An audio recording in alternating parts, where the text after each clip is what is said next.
दोस्तों, पिछले वीडियो में हम लोगों ने इस प्रकार से ब्रिटिश ईस्ट इंडिया कंपनी ने पलासी और बक्सर की लड़ाई में बंगाल के नवाब, अवध के नवाब और मुगल सम्राट को पराजित किया और बंगाल में अपना राजनीतिक प्रभुत्व स्थापित किया।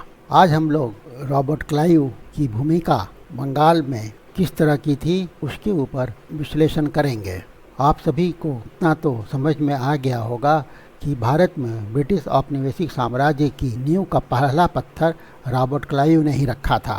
रॉबर्ट क्लाइव भारत में बंगाल का गवर्नर 1757 से 1760 के बीच में और फिर 1765 से 1767 के बीच में था। रॉबर्ट क्लाइव ही था जिसने कि दूसरे कर्नाटक युद्ध के दौरान ऑर्कट पर आक्रमण करके फ्रांसीसियों पर पासा पलट दिया था और यह उसकी कूटनीति ही थी जिसने पलासी की लड़ाई में अंग्रेज़ों को जीत दिलाई थी।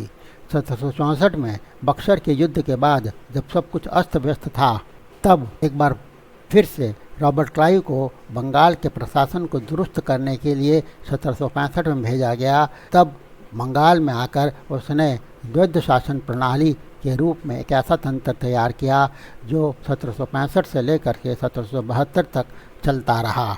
इस लिहाज से रॉबर्ट क्लाइव की भूमिका भारत के इतिहास में महत्वपूर्ण है। आगे बढ़ने से पूर्व हम लोगों को यह जान लेना चाहिए कि रॉबर्ट क्लाइव का अर्ली लाइफ क्या था और उसने किस प्रकार से ईस्ट इंडिया कंपनी में अपनी सेवाएं देना प्रारंभ किया। रॉबर्ट क्लाइव का जन्म मार्केट ड्रेटन, शॉर्पशायर के निकट 1725 में हुआ था। उसके पिता वकील थे। अपने स्कूली दिनों से ही रॉबर्ट क्लाइव साहसी और विद्रोही प्रकृति का था। वह सभी उपद्रवों और झगड़ों का अगुवा हुआ करता था तथा अपने शिक्षकों के लिए भय का कारण था। उसने अपने पिता के पेशे के प्रति किसी तरह की रुचि नहीं थी, इसलिए उसके पिता रिचर्ड क्लाइव ने उसके लिए ईस्ट इंडिया कंपनी में एक राइटर अर्थात लिपिक के नौकरी ढूंढ ली थी। 1743 में अर्थात 1743 में रॉबर्ट क्लाइव भारत के लिए रवाना होता है और 1744 के अंत में मद्रास पहुंचता है। मद्रास में एक राइटर के रूप में वह काम करना शुरू करता है, लेकिन लिपिक का कार्य उसे रास नहीं आता है और वह मात्र खाना पूर्ति के लिए काम करने लगता है।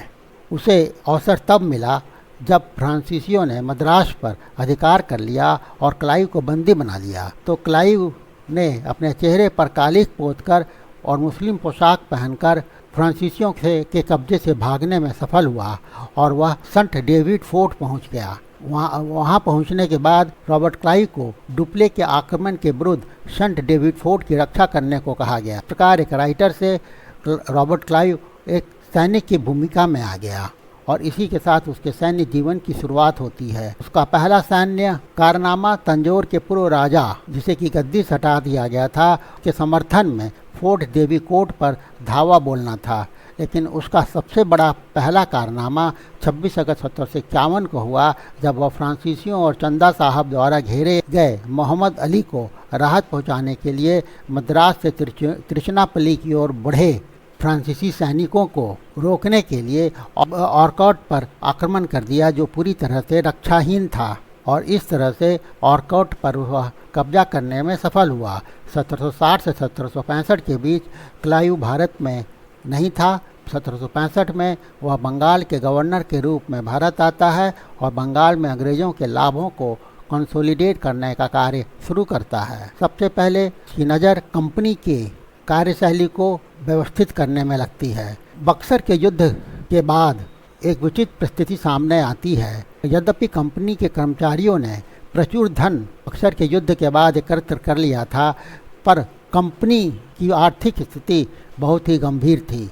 कंपनी पर लगभग 60 लाख पाउंड का कर्ज हो गया था। उसे इंग्लैंड की सरकार को प्रति वर्ष 4 लाख पाउंड देना होता था। इसके अतिरिक्त उसे मुगल सम्राट, बंगाल के नवाब और भारतीय राजाओं को प्रति वर्ष 10 लाख पाउंड की सब्सिडी देना होता था। फिर 30,000 सैनिकों की एक सेना का भी रख रखाव करना पड़ता था। इन सब से बढ़कर उसे शेयर होल्डर्स को भी लाभांश देना होता था, जो 1767 में 606% से बढ़कर 10% हो गया था। इन सब के चलते कंपनी न केवल 4 लाख पाउंड को भुगतान इंग्लैंड की सरकार को देना होता था, उसे स्थगित करना पड़ा, बल्कि उसे सरकार से 10 लाख पाउंड का ऋण भी लेना पड़ा।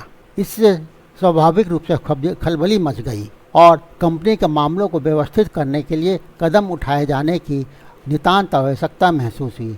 इसी दिशा में अब रॉबर्ट क्लाइव ने कार्य करना शुरू किया। सबसे पहले उसने कंपनी के कर्मचारियों को उपहार स्वीकार करने पर रोक लगा दी और सभी कर्मचारियों को कोविनेंट अर्थात प्रतिज्ञा पत्रों पर हस्ताक्षर करने के लिए बाध्य किया। उसने कंपनी के कर्मचारियों द्वारा निजी व्यापार करने पर प्रतिबंध लगा दिया और आंतरिक करों का भुगतान अनिवार्य कर दिया। कंपनी के कर्मचारियों को उनके कम वेतन और निजी व्यापार की समाप्ति से जो आय का नुकसान हो रहा था उसकी भरपाई के लिए अगस्त 1765 में सोसाइटी ऑफ ट्रेड या व्यापार समिति का गठन किया, जिसके पास नमक, सुपारी और तंबाकू के व्यापार का एकाधिकार था। इस व्यापार से प्राप्त लाभ कंपनी के उच्च अधिकारियों को ग्रेजुएटेड स्केल में अर्थात क्रमिक पैमाने पर मिलना था। कोर्ट ऑफ डायरेक्टर्स ने हालांकि 1766 में इसे अनुचित योजना करार दिया और इसलिए क्लाइव ने जनवरी 67 में इस समिति को समाप्त करने का निर्णय लिया और 17 सितंबर 1767 तक से पूरी तरह समेट दिया गया। सेना में सुधार लाने के लिए भी उसने कदम उठाए। सेना को मिलने वाला भत्ता घटा दिया गया। क्लाइव ने आदेश दिया कि 1 जनवरी 1766 से डबल भत्ता केवल बंगाल और बिहार की सीमाओं के बाहर कार्यरत अधिकारियों को ही दिया जाएगा। मुंगेर और इलाहाबाद में तैनात श्वेत ब्रिगेडों व्हाइट ब्रिगेड्स जो कि अंग्रेजी सैनिक हुआ करते थे, उन्होंने सामूहिक रूप से अपना त्यागपत्र देने का निर्णय लिया और इस तरह से क्लाइव के आदेशों का विरोध किया। क्लाइव ने परिस्थिति को कुशलता से संभाला, सभी त्यागपत्र स्वीकार किया और सभी मुख्य उपद्रवियों की गिरफ्तारी और मुकदमे का आदेश दिया। इसके अलावा उसने गैर कमीशन प्राप्त अधिकारियों यहाँ तक कि व्यापारिक एजेंटों को भी पदोन्नत कर दिया और इस तरह से उसने कंपनी की व्यवस्था को व्यवस्थित करने का प्रयास किया। अब हम लोग बात करेंगे वैसे तंत्र की जिसकी स्थापना रॉबर्ट क्लाइव ने की बंगाल के शासन को चलाने के लिए, जिसे ड्यूअल गवर्नमेंट या द्वैध शासन के नाम से जाना जाता है। द्वैध शासन था क्या? द्वैध शासन से तात्पर्य उस व्यवस्था से था जिसके तहत कंपनी ने प्रशासन की कोई प्रत्यक्ष जिम्मेदारी लिए बिना बंगाल के दीवानी और निजामत दोनों कार्यों पर नियंत्रण प्राप्त कर लिया था। मुगल सम्राट शाह आलम सेकंड के 12 अगस्त 1765 के फरमान द्वारा ईस्ट इंडिया कंपनी को मुगल सम्राट को 26 लाख रुपए वार्षिक भुगतान करने और निजामत के खर्चों के लिए 53 लाख रुपए का प्रावधान करने के बदले बिहार, बंगाल और उड़ीसा की दीवानी कार्य प्रदान किए गए। यहाँ पर यह ध्यान देने की बात है कि 53 फरवरी 1765 में नवाब नजमुद्दौला को इसी शर्त पर बंगाल का नवाब बनाया गया था कि वह निजामत कार्यों यानी प्रांत की सैन्य रक्षा और विदेशी मामलों को पूरी तरह से कंपनी के हाथों में और नागरिक प्रशासन को कंपनी द्वारा नामित उप सूबेदार की देखरेख में पूरी तरह से सौंप देगा। इस प्रकार कंपनी ने सम्राट से दीवानी कार्य और नवाब से निजामत कार्य प्राप्त कर लिया, लेकिन दीवानी कार्यों के निष्पादन के लिए कंपनी ने 2 उप दीवान नियुक्त किए। बंगाल के लिए मोहम्मद रजा खां और बिहार के लिए राजा सिताब राय। मोहम्मद रजा खान ने उप नाजिम के रूप में भी कार्य किया। इस प्रकार पूरा प्रशासन निजामत के साथ साथ दीवानी भारतीय एजेंसियों के माध्यम से चलाया जाता था। यद्यपि वास्तविक शक्ति कंपनी के पास थी। सरकार की इसी प्रणाली को द्वैध शासन के रूप में जाना गया। अब हम लोग इसका विश्लेषण करेंगे कि आखिर इस तरह का अरेंजमेंट क्यों किया, इसका औचित्य क्या था। राजनीतिक और प्रशासनिक शक्ति के प्रत्यक्ष अधिग्रहण से ईस्ट इंडिया कंपनी ने बचने का निर्णय लिया था। इसके पीछे जो कारण थे इसमें सबसे पहला था, कंपनी को यह डर था कि यदि बंगाल का शासन प्रत्यक्ष रूप से लिया गया तो भारतीय राजा कंपनी के विरुद्ध एकजुट होकर युद्ध में उलझ जाएंगे। फिर दूसरा, फ्रांसीसी, डच या डेन जैसी अन्य यूरोपीय कंपनियां ब्रिटिश ईस्ट इंडिया कंपनी के हुक्मनामा को स्वीकार नहीं करेंगी। तीसरा, इससे हॉलैंड, फ्रांस, पुर्तगाल और स्वीडन के साथ इंग्लैंड के राजनयिक संबंधों में जटिलताएं पैदा हो सकती थी। वे इंग्लैंड के खिलाफ हाथ मिला सकते थे। फिर ब्रिटिश ईस्ट इंडिया कंपनी के पास प्रशासन का काम कुशलतापूर्वक संभालने और चलाने के लिए प्रशिक्षित कर्मचारी उपलब्ध नहीं थे। कोर्ट ऑफ डायरेक्टर्स ने भी क्षेत्र अधिग्रहण के खिलाफ अपने विचार व्यक्त किए थे। उनका मुख्य उद्देश्य व्यापार और लाभ कमाना था और इसमें किसी तरह की बाधा ना उत्पन्न हो उसे सुनिश्चित करना था। और अंत में ब्रिटिश संसद भी यदि British East India Company Bengal के शासन को प्रत्यक्ष रूप से अपने हाथ में लेती तो संभावना यह थी कि ब्रिटिश पार्लियामेंट ऐसी स्थिति में हस्तक्षेप कर सकता था। अब हम लोग ये देखेंगे कि ड्यूअल गवर्नमेंट ने जब कार्य करना शुरू किया तो उसका वास्तविक चरित्र क्या था, अर्थात किस तरह से ड्यूअल गवर्नमेंट ने भारत में खास करके बंगाल में लोगों की परेशानियों को बढ़ाने का कार्य किया। इसका सबसे बड़ा प्रभाव बंगाल में प्रशासनिक व्यवस्था का ठप हो जाना था। उत्तरदायित्व को सख्ती से अलग कर दिया गया था। ग्रामीण इलाकों में सन्यासी विद्रोहियों ने सरकार का मजाक बनाकर रख दिया। शीर्ष से लेकर निचले स्तर तक पूरा प्रशासन भ्रष्ट और निष्ठाहीन था। भ्रष्टाचार इतना व्यापक हो गया था कि कंपनी के भारतीय कर्मचारी अपने मालिकों की हर तरह की भ्रष्ट प्रथाओं की नकल करने लगे थे। जॉर्ज कॉर्नवाल ने बहुत समय बाद ब्रिटिश हाउस कॉमन्स में बेझिझक कहा, पृथ्वी के धरातल पर ऐसी कोई सभ्य सरकार मौजूद नहीं थी जो 1765 से 1784 तक ईस्ट इंडिया कंपनी की सरकार से अधिक भ्रष्ट, अधिक विश्वासघाती और अधिक आक्रामक रही हो। इसका आर्थिक दुष्परिणाम भी बहुत ही भयावह था। बंगाल जो कभी भारत का अन्न भंडार था वह उजड़ गया था। भू राजस्व उच्चतम बोली लगाने वाले को नीलाम कर दिया जाता था और कलेक्टर्स या कर संग्रहकर्ता किसानों का अत्यधिक शोषण करने लगे। बंगाल के किसान अत्यधिक कर निर्धारण वसूली की कठोरता से पीड़ित थे और सरकारी अधिकारियों द्वारा सबसे बुरे अत्याचारों का शिकार बन गए थे। कंपनी के कर्मचारी विलियम बोल्ट्स ने लिखा है कि किसानों को राजस्व अधिकारियों द्वारा दंडित किया जाता था। कई बार किसानों को अपना लगान चुकाने के लिए अपने बच्चों को बेचना पड़ता था या देश छोड़कर भागने के लिए मजबूर होना पड़ता था। इस प्रकार कई किसान जंगलों में भाग गए या डाकुओं के ग्रोह में शामिल हो गए। और इसके बाद 1770 का काल आया जिसने असीम कष्ट पैदा किए और बड़ी संख्या में लोगों की जान गई। किसानों के अतिरिक्त व्यापारियों के ऊपर भी इसका विपरीत प्रभाव पड़ा था। व्यापार और वाणिज्य का विनाश हो गया।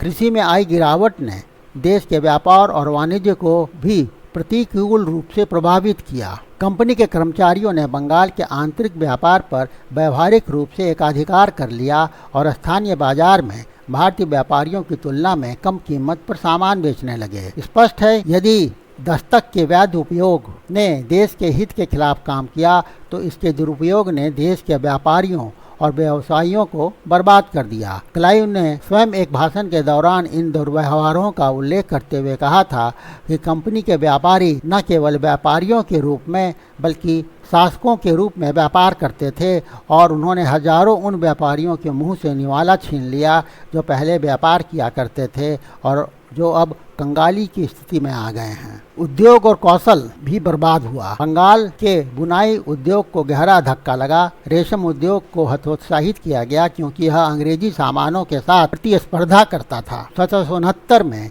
कोर्ट ऑफ डायरेक्टर्स ने बंगाल के अधिकारियों को रेशम के निर्माण को बढ़ावा देने और रेशमी वस्त्रों की बुनाई को हतोत्साहित करने का आग्रह करते हुए आदेश भेजे। रेशम काटने वालों को कंपनी के कारखानों में काम करने के लिए मजबूर किया गया। इस तरह के उत्पीड़न और मजबूरी से खुद को बचाने के लिए बंगाल के कई रेशम बुनकरों ने अपने अंगूठे काट लिए। बुनकर के लिए बहुत अधिक बुनाई करना अब लाभदायक नहीं रहा जब वह अपनी मेहनत का फल सुरक्षित नहीं रख सकता था। एक समकालीन विलियम बोल्ट्स ने उल्लेख किया है कि काले गुमास्ते गरीब बुनकर की सहमति प्राप्त नहीं करते थे बल्कि उन्हें अनुबंध पर हस्ताक्षर करने और अग्रिम धन के लिए मजबूर करते थे।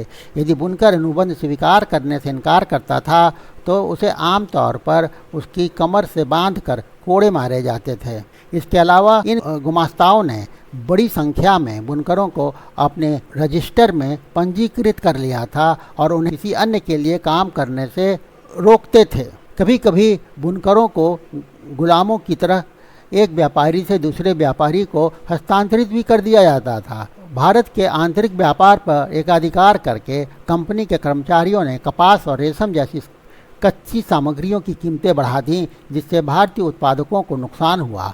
कारीगरों को अब अपने पारंपरिक व्यवसाय लाभदायक नहीं लगे और उन्होंने उसे छोड़ दिया। इस प्रकार भारतीय उद्योग कमज़ोर होता चला गया। जो सबसे महत्वपूर्ण दुष्परिणाम हुआ वह था नैतिक पतन। बंगाल के समाज में नैतिक पतन भी शुरू हो गया। किसान ने महसूस किया कि वह जितनी अधिक मेहनत करेगा उसे राजस्व, ठेकेदारों और सरकारी अधिकारियों को उतना ही अधिक भुगतान करना पड़ेगा। वह जितनी उसकी ज़रूरत थी उतना ही वह मेहनत करना शुरू किया। इसी तरह से जो बुनकर अपनी मेहनत का पूरा फल नहीं रख सकता था, उसने अपने काम में अपना सर्वश्रेष्ठ देना बंद कर दिया। काम करने का प्रोत्साहन न रहने के कारण समाज स्थिर हो गया और उसमें क्षय के स्पष्ट लक्षण दिखाई देने लगे, अर्थात डिक्लाइन के स्पष्ट लक्षण दिखाई देने लगे। निष्कर्ष के रूप में यह हम कह सकते हैं कि 1765 से 1772 तक द्वैध शासन का संचालन भारत के व्यवस्थित आर्थिक शोषण और ब्रिटिश हितों के अधीन भारत के आर्थिक अधीनता का प्रतीक था। भारत के इतिहास में पहली बार एक विदेशी आक्रमणकारी ने भारत को अपनी मातृभूमि को एक उपनिवेश बना दिया था। भारत आर्थिक रूप से जर्जर होने लगा। वहीं इंग्लैंड में औद्योगिक क्रांति का मार्ग प्रशस्त हुआ। एक औपनिवेशिक देश के रूप में भारत अंग्रेजी उद्योगों को खाद्य सामग्री और कच्चा माल आपूर्ति करने वाला देश बन गया और अंग्रेज अर्थात ब्रिटिश ईस्ट इंडिया कंपनी निर्मित उत्पादों को भारत में भेज करके भारत को एक विशाल बाजार बना दिया। दोस्तों, यदि आपको यह वीडियो अच्छा लगा हो, हेल्पफुल लगा हो, समझ में आया हो तो वीडियो को लाइक करिए, ज़्यादा से ज़्यादा शेयर करिए, अपनी राय दीजिए और चैनल को सब्सक्राइब करिए ताकि ऐसे ही विषयों पर आपको विश्लेषणात्मक जानकारी लगातार मिलती रहे। Thank you for watching. मिलते हैं नेक्स्ट वीडियो में। Thank you.